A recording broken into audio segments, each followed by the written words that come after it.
Hello, welcome back to Africa Down Under. I'm Dominic Piper, editor of PADA. I'm joined by Harry and Angus Adams, Executive Chairman of Kefi Gold and Copper.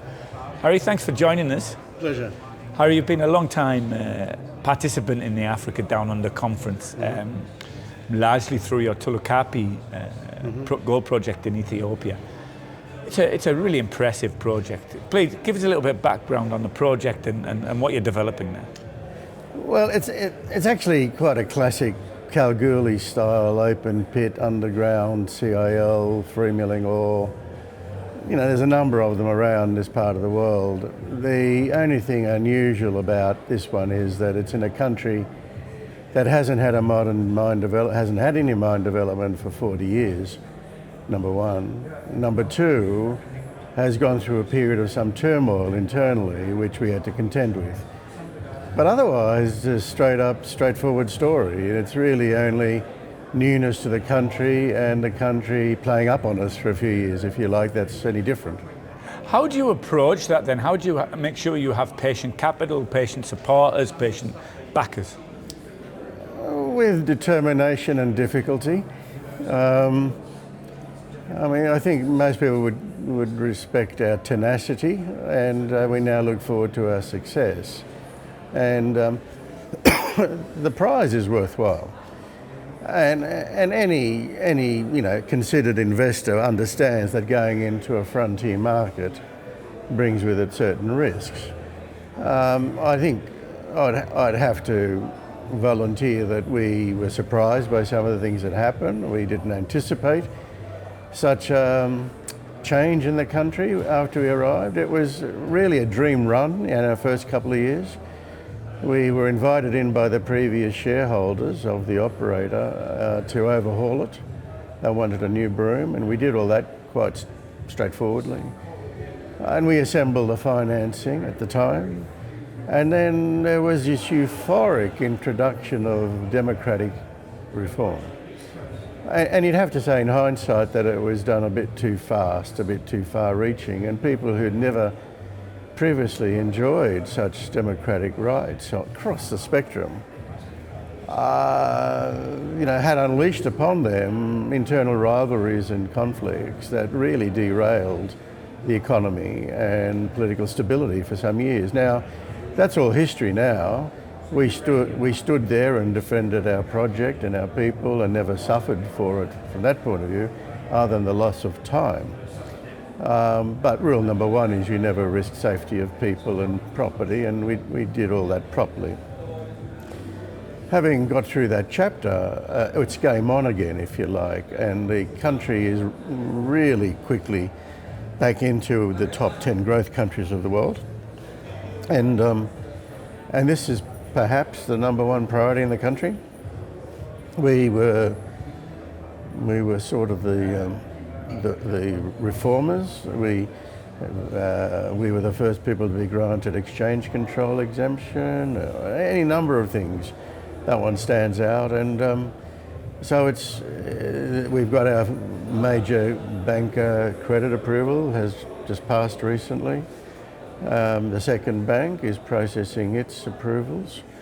Local equity has mobilised for us, awaiting the banks so we can get on with it. So, how would I put it? Started as a dream run, went to a difficult few years, game on again, and we're about to use the Lassonde curve analogy, which investors were familiar with. We're at the end of the feasibility, financing, permitting, preparing stage.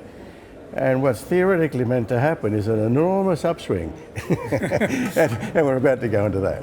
I mean, you are blessed, I think, as you said, despite all the complications, geopolitical complications and complications within the country, you are blessed by a quite simple, easily to measure project, 150 to 200,000 ounces, lots of free milling, lots of gravity gold.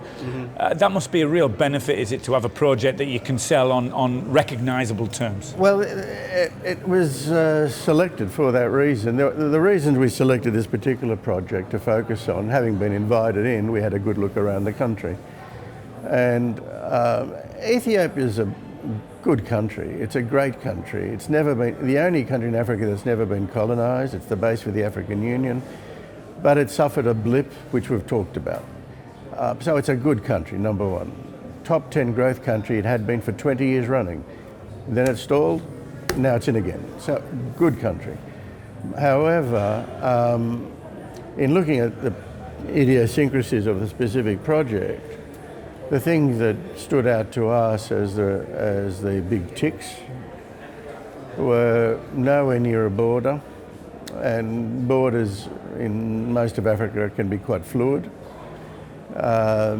Nowhere near artisanal miners, who in much of Africa can be quite competitive. No acid mine drainage issues with sulfides. A friendly, quiet rural community that just wanted job opportunities for their children. Quite supportive and waiting for us to get going. So those social licensing and specific project risk backgrounders were all big ticks.